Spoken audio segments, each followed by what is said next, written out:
and welcome to Honest Faith Conversations. As always, I am your co-host, Miguel Covarrubias. And I am Kathy Covarrubias. And today, let's talk about Stranger Things 2.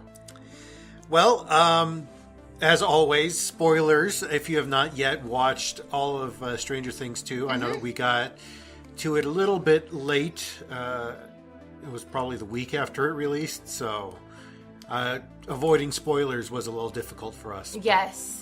In fact, I had to call out a couple of people on Facebook about spoilers.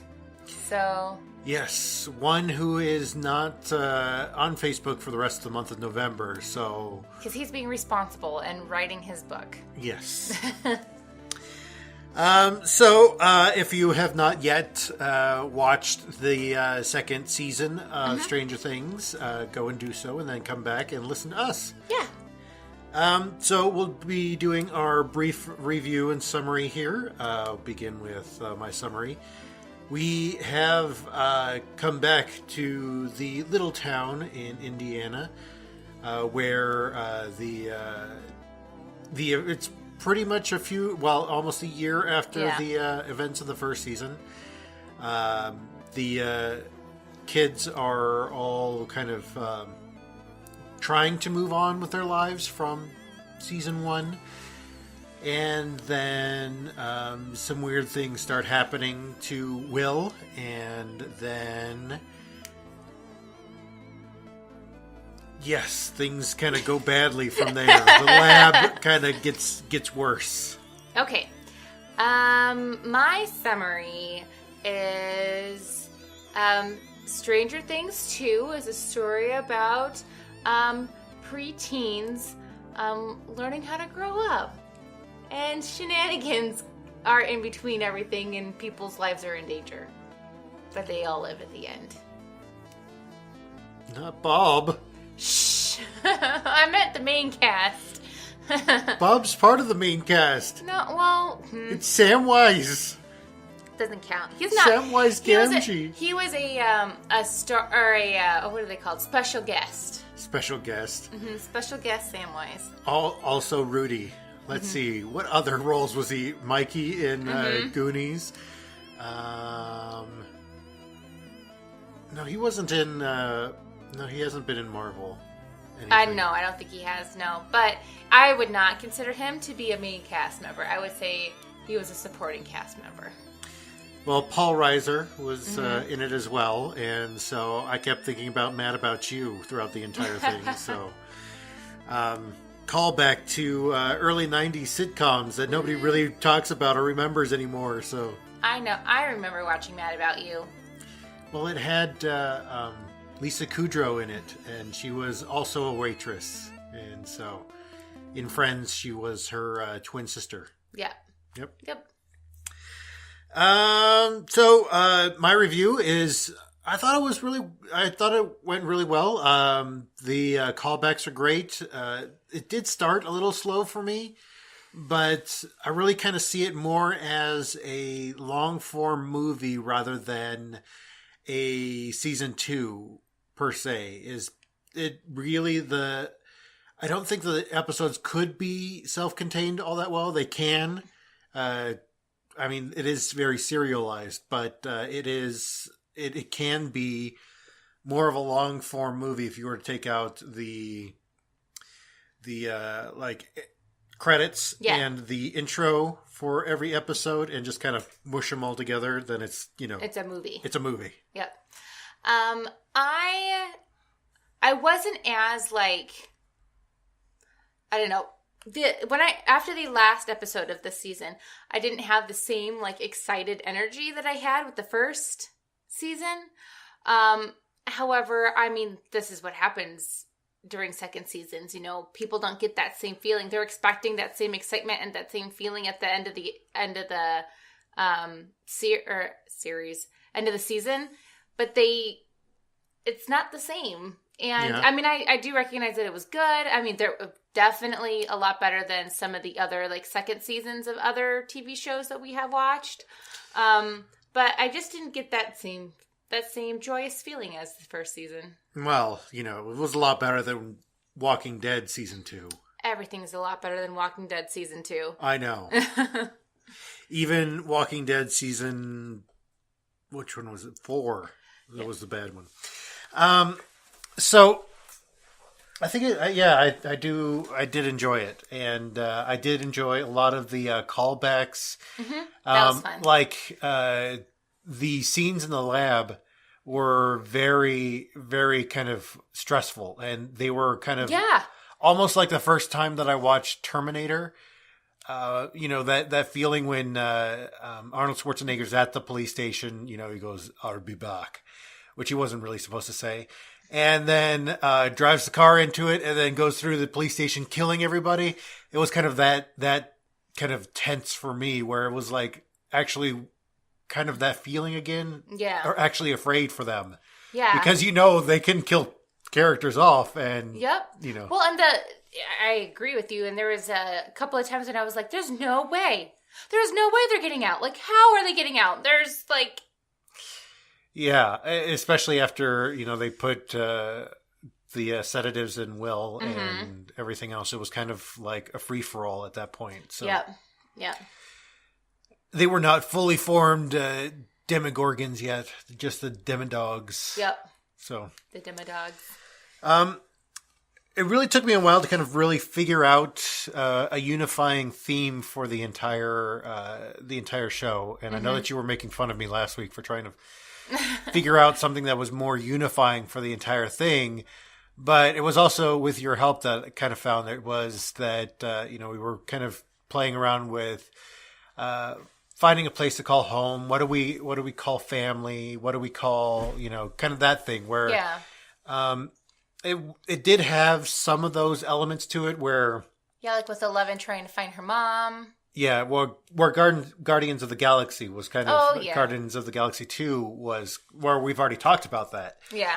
But I really think it came down to community in this. And when I was really thinking about it last night, it's because it is a place to call home, but community is more or less those people that you can feel comfortable with, that you can be yourself around. Whereas family isn't always necessarily that.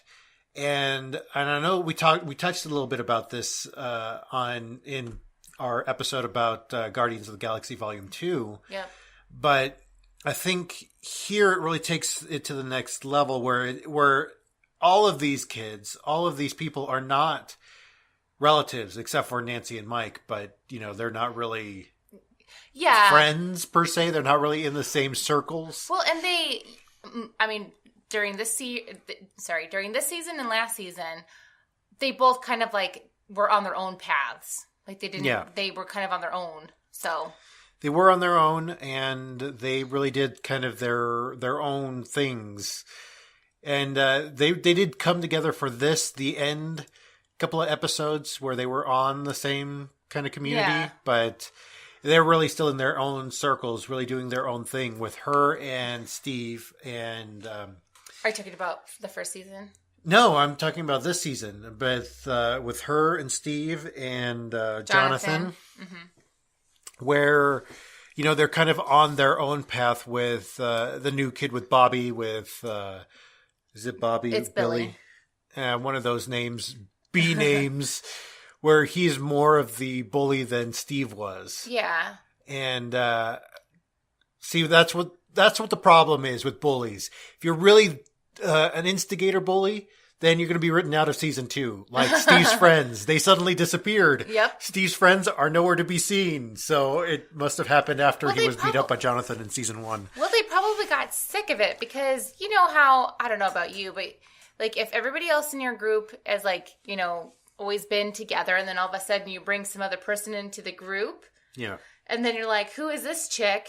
And so... Yeah, and that kind of happens with the kids too. Well, yeah, that's the shift in their community, and with each of them, they're trying to find a new kind of sense of their community, especially for Mike without 11. Now that 11's come into his life and then gone out of his life, he is really trying to figure out how to do this whole thing again, because his life has changed in the interim. Like 11 changed everything for him. And I mean, Dustin and Lucas kind of want things to kind of go back to the way they were. But you can see in Mike that he has this longing for something new, for something different because of what 11 did. Yeah. And not just that, but also a longing for 11.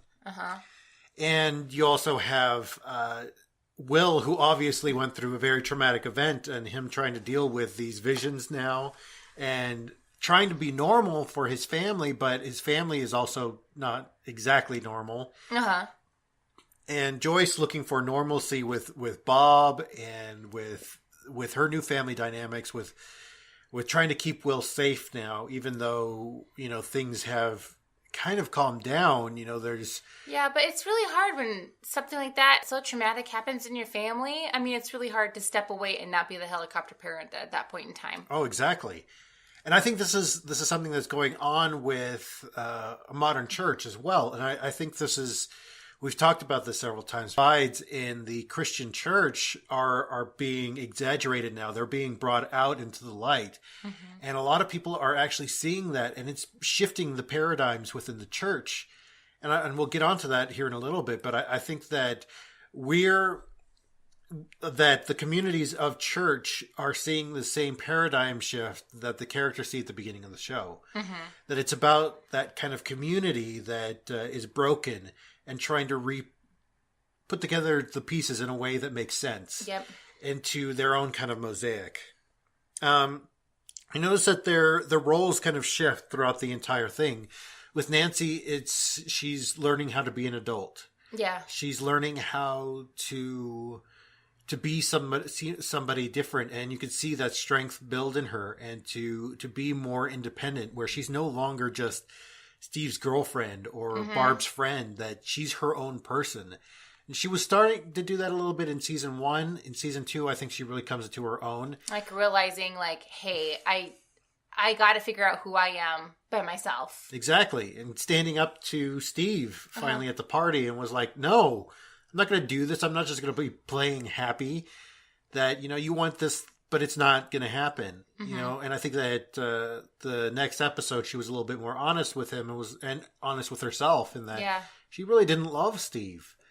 That, you know, Steve is a good guy at heart, but it's like, you know, Steve is just Steve. So yeah. And I do, like, Steve I'll just Goatman. Say real quick, I do kind of feel bad for Steve, but I'll talk about that later. Yeah.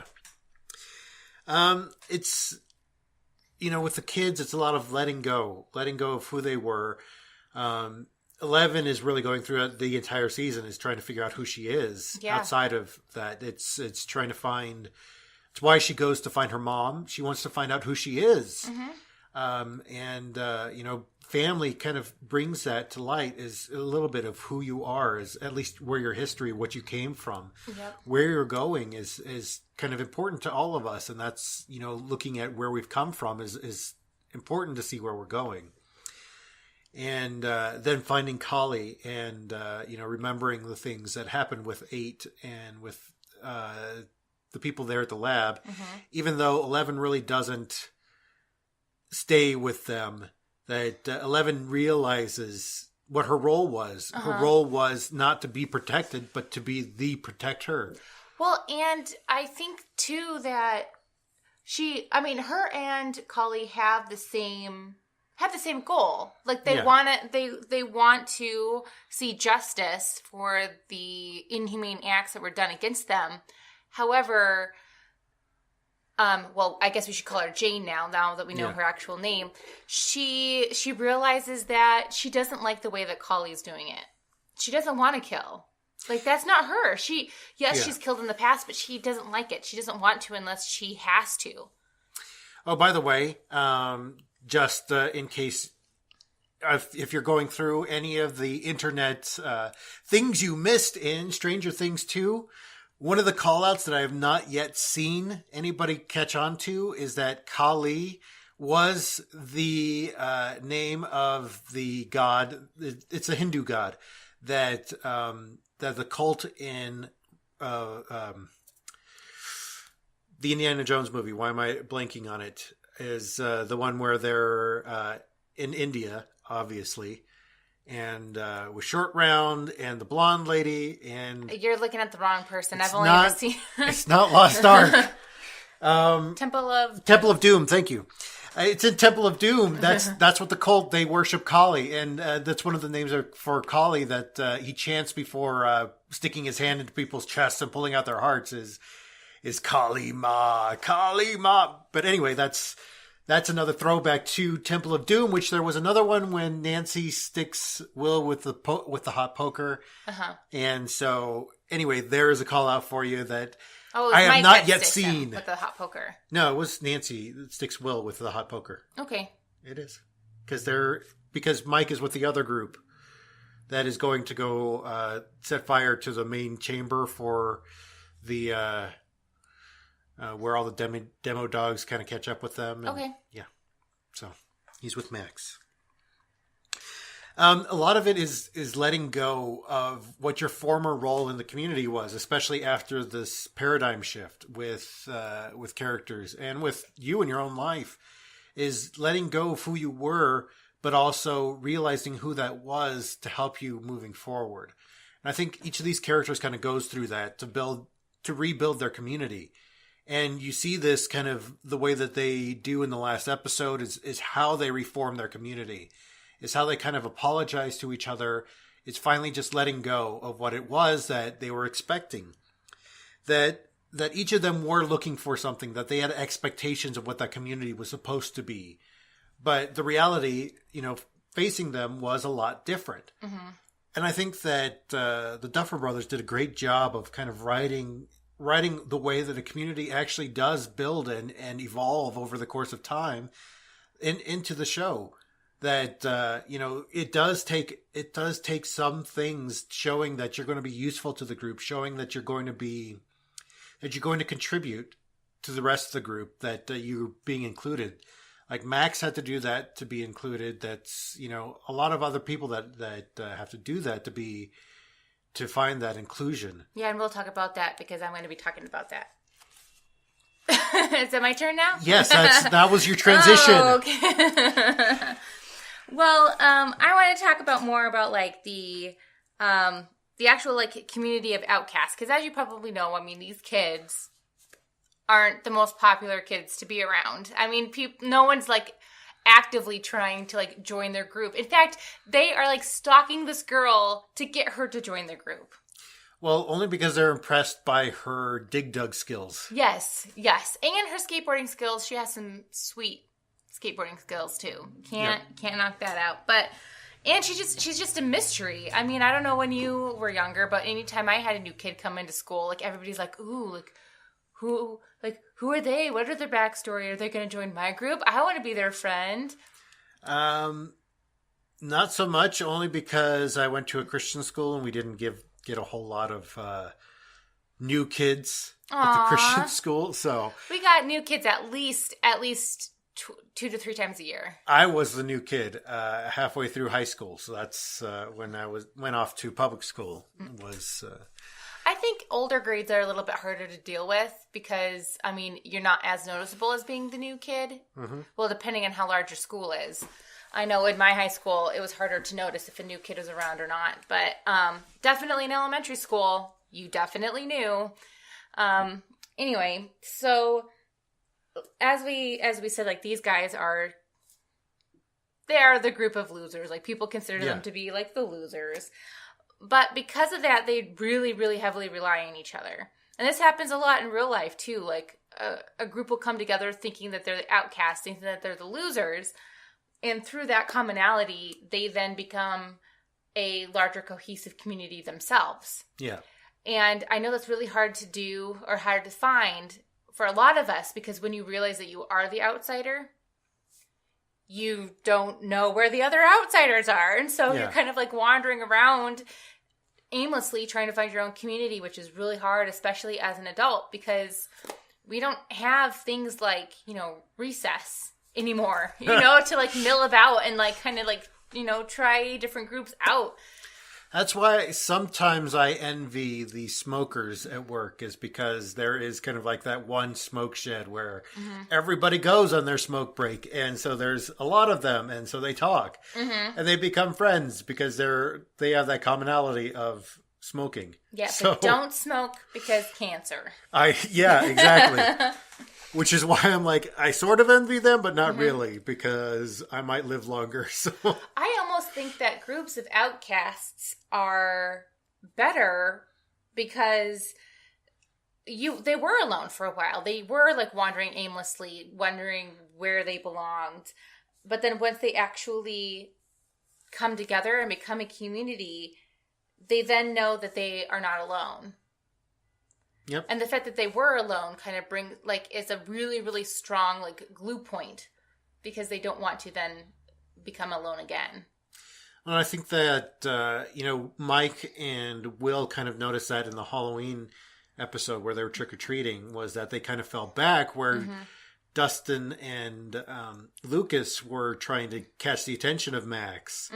And, Mike is like not having it, and Will's just kind of off in his own world because of the visions. So Will is a little bit different. I mean, he has a lot of stuff going on. So he was more of the little kid of the group that everybody had to watch for, protect, just because, I mean, look what happened to him. I mean, he was in the Upside Down for how long? And he has to go to special doctors, and he has these weird episodes. So I can understand why kind of Will is his own. He's the puppy dog of the group. The puppy dog of the group. Yep. Constantly hey, Thunder, where are we going today? Or he just disappears and everyone's like, oh, where did he go? Yeah. Yep. Just like a little dog or a little kid.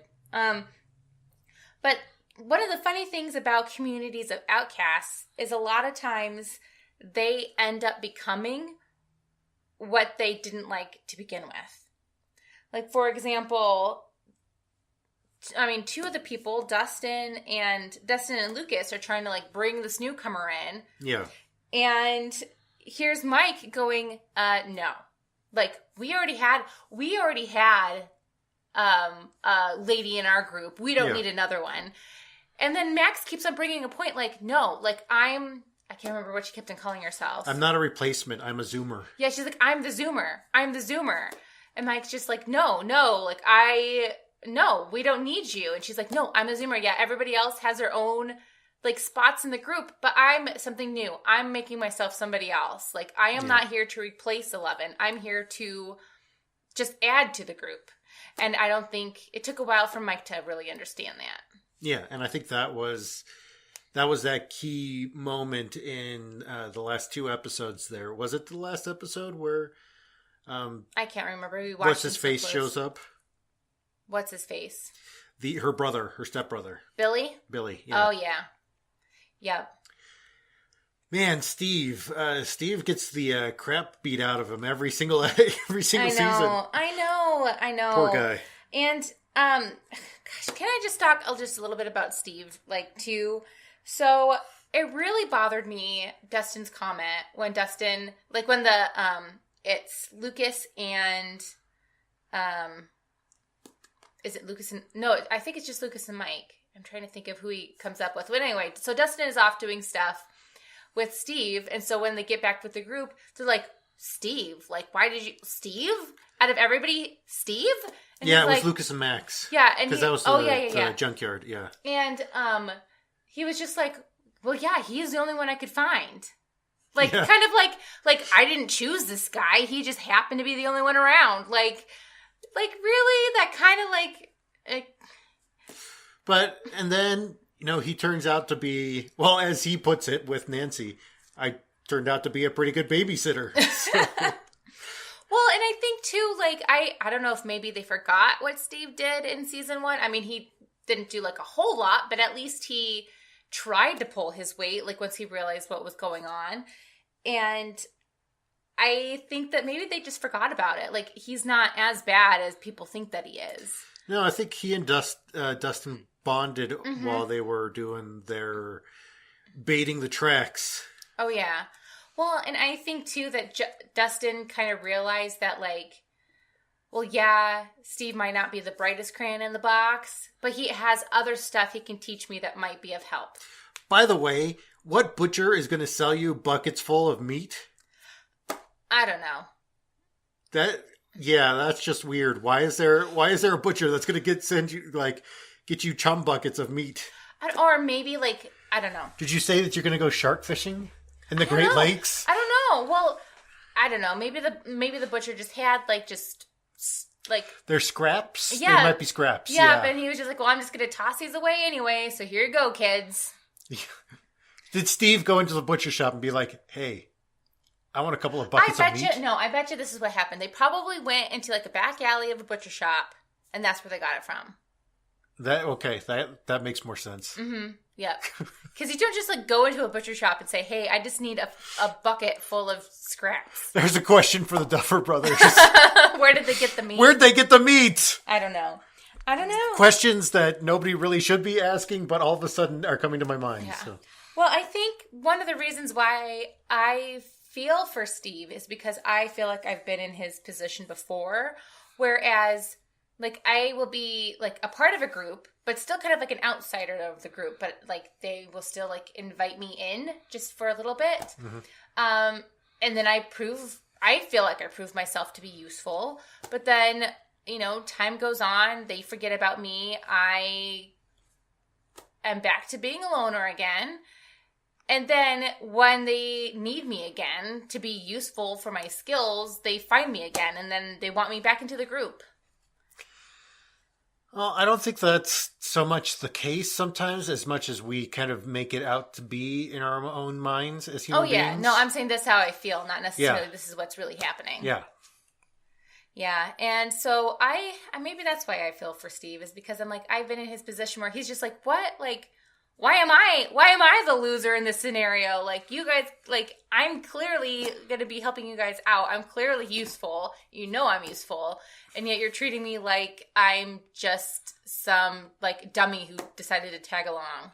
Yeah. Germans. So that was his thing in the last episode was, like the Germans. And then everybody kind of looks at him. Oh, yeah. So, where do we go from here? Invite Steve's in, yes. If they've got great hair, invite them in. Yes. Unless they're John Ralphio, and then if they have a bat full of nails. A bat full of nails. And there are demo dogs invite them in your community, then invite them in. Yes. Really, I think it's about finding your community, and what we didn't talk about really was Kali's community, which was they were a group of outsiders. With the face tattoos and the mohawk and classic '80s outside group. Yeah. With Kali at the head, kind of being, their leader and also protector, their guide and protector, and her useful powers of making people see what she wants them to see. Yeah. So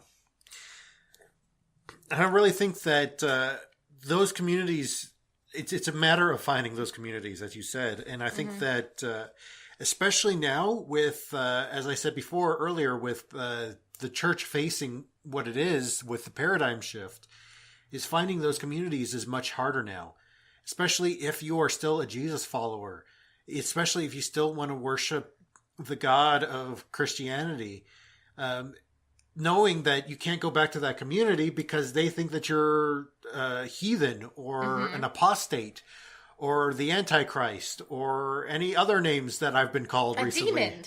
Yes, I was called a demon recently. So, for some reason, which is weird. Anyway, I don't know. Not even demon possessed. It was actual demon. So. Well, and not gonna lie, I always thought that Antichrist was way worse than demon, but yeah, I know. But oh well. I don't know. So finding these communities is very difficult, and I just wanted to point out that there are resources out there for you. If you are looking for a community, if you're looking for a place that you can be yourself, that will accept you for who you are, that there are resources for getting out of those toxic church situations, those toxic situations where your community obviously is not a good community. And I'm going to do a few call outs to what I think are bad communities, are toxic communities in the church realm, because I think this is very much having to do with this in Stranger Things is, you see the lab is a bad community, and people keep trying to tell them, look, you guys did some bad things. You're not helping by keeping the gate open. You're not helping by doing these things. And like even some of the characters were like, that place is still open. Like they're still doing stuff there. Exactly. And I think for 11 too, it was kind of like, this needs to be shut down. The gate needs to be closed, and all this other stuff. That it really was a loose thread from season 1, which they closed, and where they're going to go with season 3 is, anybody's guess. But I have a feeling that one crazy doctor or Papa, is really still alive. Because that is a thread that they haven't kind of followed. Where Kali and her group may be coming back into season 3. Let's hope they don't get their own spin-off show, because I really didn't like them. No. But anyway, speaking of that, is that if your church is about how many butts are in the seats rather than how many people they're actually helping, then that's toxic church community. If your church is about the community that's already there and making sure that they're comfortable there and they don't leave the church, that's a toxic church community. If your church is about keeping the power systems in place that have kept it alive for so long, that's a toxic church community. Because those power systems were not what Jesus was about. Jesus was about toppling power systems, was about tearing them down and saying, hey, look, everyone is equal. Everyone is loved. I know I've talked about it before, but if you're facing something like that, there are communities for you. There are places for you to get help. There are places for you to get resources in leaving toxic church communities. If you're noticing that you're in one of those environments and it's hard for you to leave, know that there are some of us out there that are working to help you out with that. My Facebook page, Post Church Christians, which is not a private page, but it is a page for those of you who are looking for support, for looking to tell your story to make it more evident, whereas Honest Faith is about my story and our story as the Covarrubias family. And Post-Church Christians is for those of you who are looking for a place to tell your story and where you'll get support, because I'm the moderator there on that page. It is an open page, so it's not as private as people want it to be. But if you want to share your story and you want it to be anonymous, then just message me on the page there. I'll make sure to help you out there. There is a closed group on Facebook called Exvangelicals. Yes. It's formed around the podcast Exvangelical, which is Blake Chastain's podcast. Yep, check them out if you haven't already. Give them a good listen. It's basically the same thing that I just talked about with Post-Church Christians. He's gathering stories of ex-evangelicals, people who were evangelical before but have found their way out. And so there's that community. That community is on Facebook. There are a few questions for you to join that as well. If you're on Twitter, you can find the Empty the Pews hashtag, and Chris Stroop, who is also a moderator on the Exvangelicals group, but he is also the one who originated the Empty the Pews campaign on Twitter. He's a great guy to kind of give you those resources as well, to find the resources and to find help for getting out of those toxic church situations and finding new communities of people like us who just can't church anymore, who, found the church to be a very toxic place, but still want to commune with other people and learn from other people and to have that community. Yep. And I think this is another place of where we should go, was with what you talked about, is that community of outsiders is something that as I've been writing my modern telling of the Gospels, is that the disciples were outcasts, that every single one of them and every single one of the people that Jesus kind of interacts with throughout the Gospels is an outsider, is not somebody that's respected in the society. And that's one of the great things that the writers of Mark, Matthew, Luke kind of did, was that they were about including the outsiders, including the unincludable, because that's where their churches were formed. That's, whoever wrote the book of Mark about 30 years after Christ was the leader of a church and knew that, these outsiders, these shuns from society, that if they made it known in the Roman Empire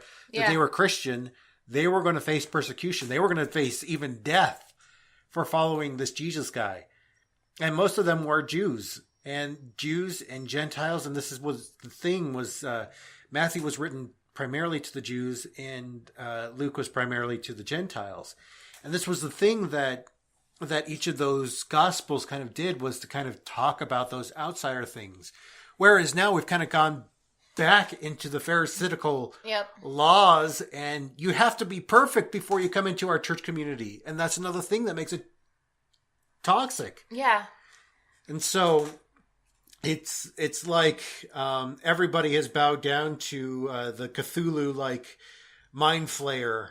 And I think that, if anything, can be called the devil's work. Yeah.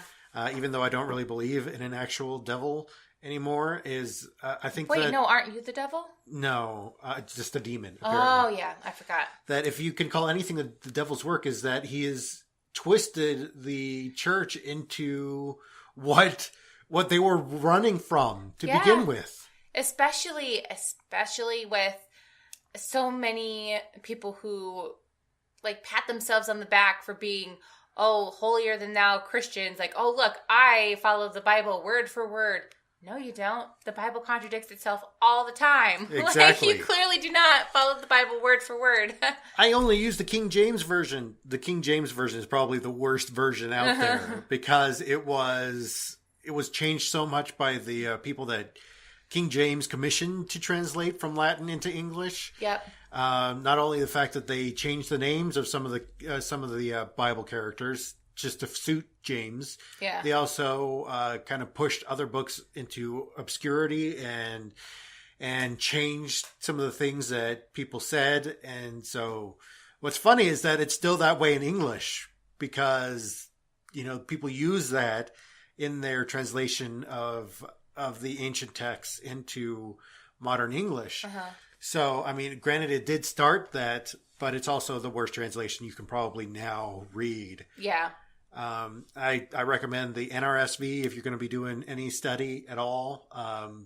Maybe the Living Translation series of commentary, so that if you're going to be doing any study at all on the Bible, but that's a different resource for a different show. So Gonna go off on rabbit trails. But my point is that Kali's group looked more like the original church, in my opinion. Well, minus the, death and killing of people. Yeah. And the face tattoos. Yes. I don't know. They could have done face tattoos. I don't know. But anyway, but you're meaning as in she accepted all forms of outcasts. Yeah, exactly. That they were all kind of had their own weird quirks, but so what? Yep. And that was something that I think Mike struggled with throughout the entire series was, letting somebody else in, but also she's not replacing 11. And he's also going through puberty, which is also a bad time too for him to be struggling with a lot of those feelings too. Mm-hmm. So yep. Well, and 11 got jealous of her too, of Max. Yeah, which is why she didn't reveal herself to Mike at the school. Yeah, there's another girl in there, and she's skating around Mike. They must be in love. Exactly. I mean, that's what I did when I started loving you. Was skate around me? Skate around you. Virtually on Facebook? Mm-hmm. Yep. Yeah, Facebook's stalking me. Okay, stalker. All right, so we need to wrap this up because we're running out of time. So, things that are coming up. Next week, we are doing Mindhunter. So I'm thinking that we're going to need to break up our Netflix schedule. So we're probably going to be doing Baby Driver in 2 weeks, since that's a movie. And hopefully we can get through Punisher season 1 in the 2 days that it will be out before that next Sunday. I'm sorry, I'm laughing. I doubt we're going to be able to, but we'll see what's going on in our lives, because... I just laugh because we have a child. Oh, I know. But that's also, I think, the Friday of Thanksgiving is... No, it's not. It's not the Friday of Thanksgiving. It's the Friday before Thanksgiving. So, yeah, we're probably going to have to do that the week of Thanksgiving when we have it like an actual day off. So, but for now, it's going to be in that third week spot. If you think of anything else, give us feedback. And the way to do that... To give us feedback, if you have anything to say about Stranger Things 2, or if you have anything to say about any of our former episodes or any of our future episodes, give us a call. Leave us a voicemail at 720-372-3819. Also, you can find us on social media. We are on Facebook. We are on Twitter. We are on Tumblr. We are on Reddit. We are on... I'm on Instagram. Oh, Instagram. We are on Instagram, even though there's like one picture, for honest faith. Let's see. Yes, that's all of our social media. You can find us on our website, thehonestfaith.com, where my blog is. You can also find my book there. I am going to be looking for some guest bloggers here soon, so that we can broaden our audience a little bit and maybe do that. So if you want to, be a guest blogger. Yeah, exactly. Let us know. And, buy my book. Throw it at people. So, with all of that being said, we invite you to come and join the conversation. Bye.